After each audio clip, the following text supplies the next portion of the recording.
Kali ini kita akan membahas kembali materi pembelajaran kita dengan topik Roh Kudus memperbaharui gereja. Selama pembelajaran ini kita akan mempelajari bagaimana peran Roh Kudus memperbaharui gereja mula-mula, dan pada garis sejarah gereja kita akan lihat kembali bagaimana Roh Kudus memperbaharui gereja masa kini.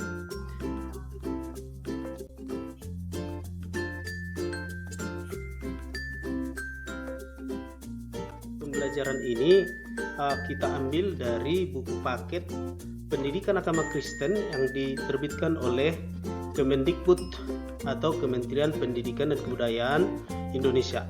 Dan materi ini kita ajarkan pada proses pembelajaran pendidikan agama Kristen di SMA Negeri 2 Balige. Baik, salam. Perkenalkan, saya Payan Tambunan, guru SMA Negeri 2 Balige. Anak-anak kami sekalian, kita akan mempelajari beberapa topik selama pembelajaran ini. Yang pertama, gereja sebagai komunitas baru. Pada poin yang kedua, Taurat atau hukum Taurat yang ditulis dalam hati. Yang ketiga, Roh Kudus sebagai agen pembaharuan gereja. Kemudian, komunitas yang inklusif, atau yang dimaksud di sini adalah gereja sebagai komunitas yang inklusif. Yang ketiga, bagaimana sikap atau pandangan Tuhan Yesus terhadap pembaharuan gereja. Baiklah anak kami, langsung saja kita akan membahas yang pertama, gereja sebagai komunitas baru. Kita akan lihat di sini perubahan yang dahsyat terjadi pada waktu gereja perdana terbentuk. Arti gereja perdana di sini adalah gereja mula-mula, ya. Dalam Kisah Para Rasul 2 dikisahkan apa yang dialami oleh para murid Tuhan Yesus pada hari Pentakosta. Tentu pada hari Pentakosta atau hari Pentakosta dipandang sebagai hari pencurahan Roh Kudus, di mana para murid adalah orang-orang yang sederhana latar belakangnya. Bahkan kebanyakan dari mereka berasal dari orang-orang yang berprofesi sebagai nelayan. Umumnya memang mereka berpendidikan rendah. Karena itu banyak dari mereka yang sangat ketakutan ketika Tuhan Yesus dihukum mati dengan hukuman salib yang sangat mengerikan itu. Mengapa hukuman salib sangat mengerikan? Tentu karena hukuman salib ini dipandang sebagai kutukan bagi kehidupan masyarakat pada masa itu. Mengerikan bukan hanya dari cara penghukumannya tentu, tetapi juga karena menurut pemahaman orang Yahudi, orang yang dihukum secara salib berarti mereka tidak diterima oleh Allah maupun tidak diterima juga oleh manusia di dunia. Kalau surga dan dunia menolak mereka, kemana mereka akan pergi? Coba bayangkan ini. Namun peristiwa kebangkitan Yesus dan pencurahan Roh Kudus ke atas mereka telah menghasilkan perubahan yang sangat dahsyat di dalam diri para muridnya. Seperti apa perubahan yang dihasilkan? Mari kita perhatikan. Anak-anak kami, seluruh Kisah Para Rasul menggambarkan perubahan-perubahan yang dialami oleh para murid. Misalnya Kisah Para Rasul 2 ayat 1 mengatakan, ketika tiba hari Pentakosta, semua orang percaya berkumpul di satu tempat. Coba kalian pahami ini, ungkapan Alkitab dalam Kisah Para Rasul 2 mengatakan berkumpul di satu tempat. Ayat ini hanya mengatakan di satu tempat. Tampak seolah-olah lokasi berkumpul mereka itu sangat dirahasiakan. Namun kemudian turunlah bunyi tiupan angin keras memenuhi seluruh rumah, dan setiap murid dihinggapi lidah api di atas kepala mereka. Setelah itu mereka keluar dari rumah itu dan memberikan kesaksian kepada orang-orang yang telah datang ke Yerusalem untuk merayakan hari Paskah Yahudi. Inilah situasi yang terjadi pada masa itu. Peristiwa ini justru memberi keberanian kepada para pengikut Yesus, sehingga mereka tidak lagi takut terhadap ancaman yang datang dari luar diri mereka sendiri. Inilah betapa besarnya peran Roh Kudus dalam kehidupan orang percaya. Roh Kudus itu memampukan kita untuk tetap mempertahankan iman kita kepada Tuhan. Nanti coba bandingkan kisah Stefanus dalam Kisah Para Rasul 6 ayat 8 sampai Kisah Para Rasul 8 ayat 2. Di mana Stefanus, seorang diaken pertama di gereja, mampu mempertahankan iman kepada Yesus sampai mati martir. Anak-anak sekalian, ada banyak pembaharuan yang dialami oleh orang Kristen dalam gereja perdana itu. Misalnya, orang-orang Kristen perdana ternyata berubah dan tidak lagi memikirkan diri mereka sendiri. Mereka menolong dan membagikan harta mereka kepada orang yang sangat membutuhkan. Dan semua orang yang telah menjadi percaya tetap bersatu. Dan segala kepunyaan mereka adalah kepunyaan bersama. Dan selalu ada dari mereka yang menjual harta miliknya, lalu membagi-bagikannya kepada semua orang sesuai dengan keperluan masing-masing. Artinya dalam situasi ini, setiap orang yang percaya kepada Yesus atau pengikut Yesus rela berbagi berkat kepada orang lain yang membutuhkan. Kita masuk kepada Taurat yang ditulis dalam hati. Ketika kita mencoba belajar situasi pembelajaran pada masyarakat Yahudi, tentu hukum Taurat dipandang sebagai hukum yang utama pada masa itu. Bahkan anak-anak mereka yang masih remaja dituntut untuk mempelajari hukum Taurat, dituntut untuk menghafalkan hukum Taurat. Coba bayangkan, bahkan ada ratusan hukum Taurat atau penjabaran hukum Taurat yang mereka pelajari. Sedangkan hukum Taurat yang kita pelajari sekarang hanya ada 10 ya. Anak-anak kami gereja diartikan sebagai komunitas umat Allah yang diperbaharui. Para pengikut Kristus tidak lagi hidup berdasarkan perjanjian lama yang didasarkan pada Taurat. Mengapa? Ya, pengikut Kristus justru memandang bahwa hukum Taurat itu bukanlah suatu hal yang paling mengikat kembali, melainkan sebuah perjanjian baru yang dimeteraikan Allah dalam hati kita. Coba bayangkan ini ya. Seperti yang dikatakan oleh Yeremia, sesungguhnya akan datang waktunya. Demikianlah firman Tuhan, aku akan mengadakan perjanjian baru dengan kaum Israel dan kaum Yehuda. Bukan waktu aku memegang tangan mereka untuk membawa mereka keluar dari tanah Mesir. Perjanjianku, kita garis bawahi kataku berarti huruf besar ya, artinya Allah. Perjanjianku itu telah mereka ingkari, meskipun aku menjadi Tuhan yang berkuasa atas mereka. Demikianlah firman Tuhan. Tetapi beginilah perjanjian yang kuadakan dengan kaum Israel sesudah waktu itu. Demikianlah firman Tuhan, aku akan menaruh Tauratku dalam batin mereka dan menuliskannya dalam hati mereka. Maka aku akan menjadi Allah mereka dan mereka akan menjadi umatku. Nanti bisa kalian baca dalam Yeremia 31 ayat 31 sampai 33. Inilah anak-anak kami, menurut saya sendiri, bentuk kasih Allah yang selalu menyertai umatnya. Coba bayangkan, berapa kali umat Israel mengingkari atau mengkhianati janji Allah, tetapi ternyata janji Tuhan itu setia sampai selama-lamanya ya. Walaupun sudah diingkari ketika Allah sudah membawa keluar bangsa Israel dari Mesir, tetapi bangsa Mesir justru murtad dari Allah. Tetapi ini pesan dari Allah, aku tetap akan menaruh Tauratku ke dalam batin mereka dan menuliskannya dalam hati mereka. Maka aku akan menjadi Allah mereka dan mereka akan menjadi umatku ya. Ini betapa kasih Allah itu setia sampai selama-lamanya. Anak-anak kami, pada kehidupan orang Yahudi di masa Yesus, hukum Taurat ini sering dijadikan menjadi senjata untuk menghukum, senjata untuk menindas orang lain. Para penderita kusta misalnya dilarang tinggal di kota Yerusalem, atau penderita kusta juga dilarang tinggal di kota-kota yang dilindungi oleh benteng. Ya, ini kita ambil atau kita kutip dari William Barclay, The Gospel of Matthew volume 1 halaman 295 dari buku Pak Kemendikbud ya. Jadi kita nggak asal caplok. Ini dari buku Kemendikbud ini. Orang-orang kusta itu disingkirkan keluar kota. Kalau mereka berjalan di antara orang-orang lain, maka harus berseru-seru. Apa seruan mereka? Najis, kusta, dengan maksud supaya orang lain menjauhkan diri dari mereka. Orang kusta ini harus menjaga jarak minimal 1,8 meter. Coba bayangkan ya, harus berjalan hampir 2 meter, 1,8 meter dari orang lain yang sehat ya. Memang orang yang berpenyakit kusta berpeluang besar untuk menularkan. Tapi kalaupun demikian, caranya untuk menghukum orang kusta itu janganlah seperti ini anarkisnya ya. Dengan diseru-serukan dengan kata najis, diteriakkan dengan kata kusta, diejek. Coba dulu bayangkan ya. Bila angin bertiup dari arah mereka, bayangkan jika angin bertiup dari antara mereka, maka jarak dari orang sehat harus dijaga minimal 45 meter. Bayangkan 45 meter ya. Mungkin seluas lapangan bola voli ini ya. Menyentuh orang kusta sama najisnya dengan menyentuh mayat. Bayangkan ya. Anak-anak kami, kita akan masuk pada peran Roh Kudus sebagai agen pembaharuan gereja itu tadi ya.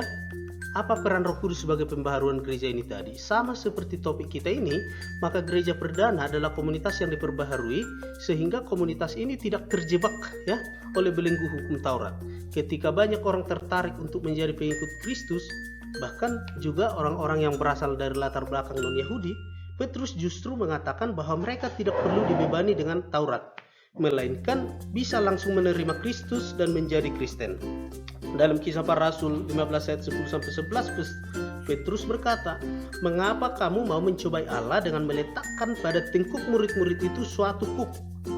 Arti kata kuk beban ya, yang tidak dapat dipikul, baik oleh nenek moyang kita maupun oleh kita sendiri. Sebaliknya, kita percaya bahwa oleh kasih karunia Tuhan Yesus, kita akan beroleh keselamatan sama seperti mereka juga. Bayangkan, ketika Petrus memperhadapkan hukum Taurat diperhadapkan dengan Yesus, sesungguhnya mana yang menyelamatkan ya? Apakah hukum Taurat? Apakah Yesus? Sesungguhnya menurut pandangan Petrus, hukum Taurat ini justru mengikat ya. Tetapi hukum Taurat memang adalah ajaran yang diberikan oleh Allah ya. Tetapi tidak digunakan untuk menjadi suatu alat pemisah kepada orang lain, suatu alat untuk menghukum orang lain ya. Nanti akan kita bahas lagi lebih lanjut sebenarnya apa tujuan dari Petrus ini ya. Mengapa kamu mau mencobai Allah dengan meletakkan pada tengkuk murid-murid itu? Kata murid-murid itu adalah orang-orang yang berasal dari luar orang-orang Yahudi ya. Artinya orang-orang itu adalah orang-orang non-Yahudi yang sejak kecilnya mereka belum mengenal hukum Taurat. Itu maksudnya. Anak-anak kami sekalian, mari kita lihat Petrus kemudian mengajarkan orang-orang Kristen baru itu, artinya orang Kristen yang berasal dari luar Yahudi itu, dengan mengikuti aturan seperti ini. Jauhkanlah dirimu dari makanan yang telah dicemarkan oleh berkala-berkala, dari percabulan, dari daging binatang yang mati dicekik, dan dari darah. Itu pandangan Petrus. Dalam Kisah Para Rasul 15 ayat 20 dikatakan orang-orang Kristen baru itu diajar untuk menjauhkan diri dari makanan yang telah dicemarkan berkala-berkala, dari percabulan, dari daging binatang yang mati dicekik, dan dari darah ya.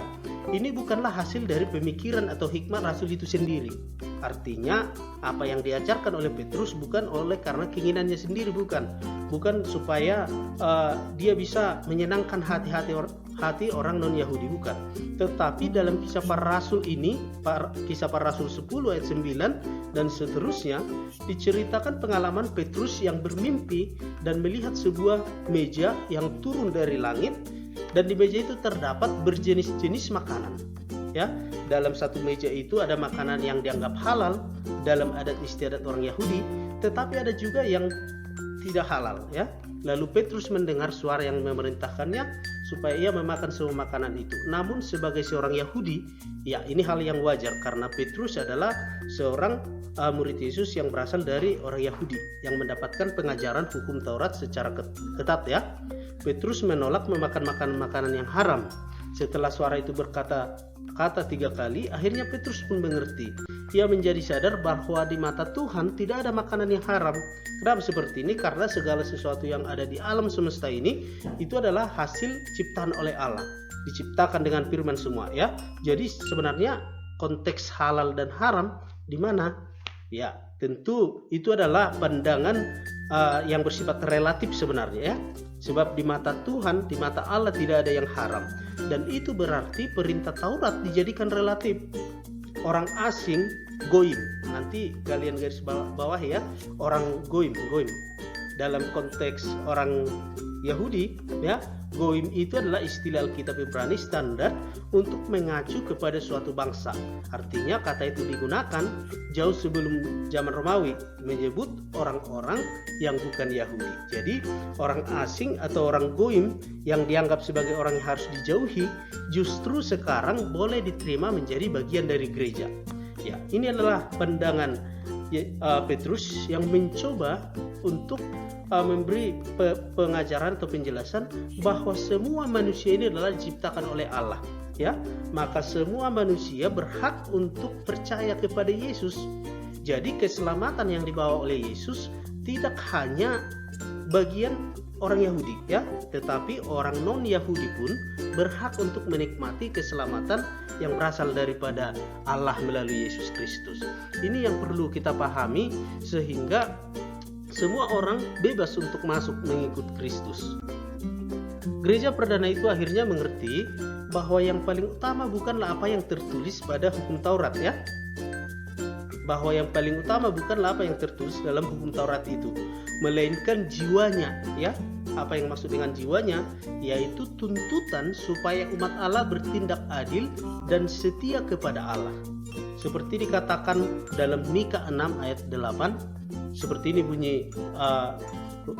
firman Allah, "Hai manusia, telah diberitahukan kepadamu apa yang baik, dan apakah yang dituntut Tuhan daripadamu, selain berlaku adil, mencintai kesetiaan, dan hidup dengan rendah hati di hadapan Allahmu." Ya, ini nanti sejalan dengan pandangan Yesus konsep kasih itu, ya. Jadi bukan hanya merawat hukum Taurat itu tadi, tapi tidak melaksanakannya. Jadi tidak hanya sekedar menghafal, ya, mengetahui, tapi apa yang kita ketahui harus sejalan juga dengan apa yang kita perbuat, ya. Jadi yang paling utama apa yang dituntut oleh Allah? Berlaku adil, mencintai kesetiaan, dan hidup dengan rendah hati di hadapan Allah, ya. Ini yang paling utama. Anak-anak kami, kemudian kita akan masuk pada konsep komunitas yang inklusif, ya. Artinya gereja merupakan komunitas yang inklusif. Dalam konteks gereja yang sebagai komunitas yang inklusif, ada 3 poin yang akan kita pelajari. Yang pertama, ternyata kehadiran orang-orang Helenis, ya. Helenis, orang-orang Yunani. Arti kata Helenis, orang Yunani, ya. Dalam gereja mula-mula pun ternyata kehadiran orang-orang dari berbagai latar belakang bahasa dan budaya sudah ada. Dalam gereja perdana ternyata sudah ada jemaat yang berasal dari orang-orang yang berbahasa Yunani. Kemungkinan bukanlah orang Yahudi pada masa itu. Nanti kalian bisa belajar dari Kisah Para Rasul 6 ayat 1-7, ya. Bahkan pada Kisah Para Rasul ini justru dipilih 7 diaken atau pelayan meja di gereja mula-mula yang berasal dari ada beberapa dari luar Yahudi, ya. Keterbukaan yang kedua, keterbukaan terhadap perempuan.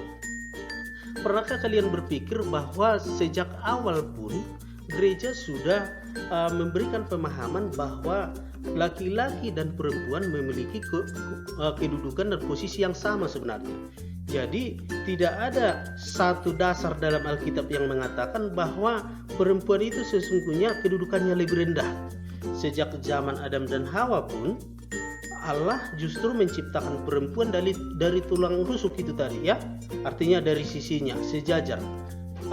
Beberapa teori tentang penciptaan justru bertanya, mengapa Allah tidak mencabut kuku atau tulang jari kaki, ya, supaya dari sana dijadikan perempuan, ya. Tetapi justru dari tulang rusuk, bayangkanlah, ya.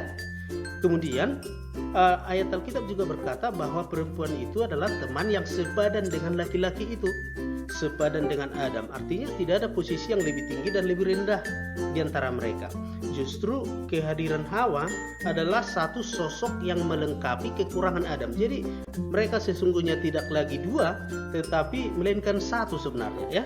Inilah konsep-konsep emansipasi wanita yang kita coba lihat dalam Alkitab. Jadi dalam gereja mula-mula pun sama seperti itu. Gereja mula-mula justru terbuka terhadap penerimaan terhadap wanita, kehadiran perempuan sebagai pelayan di gereja, ya. Jadi ada kesadaran akan kesamaan status dan derajat.